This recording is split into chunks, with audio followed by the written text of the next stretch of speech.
Welcome back. Surat કોંગ્રેસમાં સ્થાનિક સ્વરાજની ચૂંટણી પહેલા મોટો ઝટકો લાગ્યો છે। કોંગ્રેસના વરિષ્ઠ નેતા કલ્પેશ બારોટ સહિતના આગેવાનોએ રાજીનામું આપ્યું છે। સુરત કોંગ્રેસ પ્રમુખ સામે નારાજગીને કારણે તેઓએ રાજીનામું ધર્યું છે। કલ્પેશ બારોટ, ફિરોઝ મલિક, કિરીટ વાઘેલા છોડશે કોંગ્રેસ।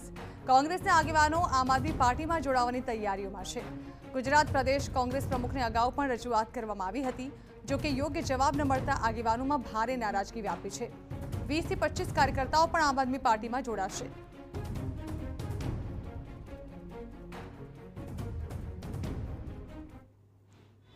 રાહુલ ગાંધી લંગડા ઘોડા અને રેસના ઘોડાની વાત કરતા હતા, તો રેસના ઘોડાના બદલે લંગડા ઘોડાને જ્યારે શહેર કોંગ્રેસના પ્રમુખ બનાવ્યો ત્યારે તેઓના વાણી વિલાસના કારણે ઘણા કોંગ્રેસના આગેવાનો દ્વારા રાજીનામું આપવામાં આવ્યું। ત્યારે અમે વારંવાર અમારા પ્રદેશના નેતાઓને, અમારા ગુજરાતના ઇન્ચાર્જને પણ આના સ્વભાવ બાબતે, એની ફરિયાદ બાબતે રજૂઆત કરી, છતાં પણ પ્રદેશના આગેવાનો પણ શહેર કોંગ્રેસ પ્રમુખની આગળ લાચાર હોય એ રીતે કોઈ યોગ્ય નિકાલ ન લાવતા આજે મારી સાથે કોંગ્રેસના અન્ય 26 થી 27 જેટલા સિનિયર આગેવાનો રાજીનામું આપી રહ્યા છે અને આજે સાંજે અમે આમ આદમી પાર્ટી જોઈન કરશું।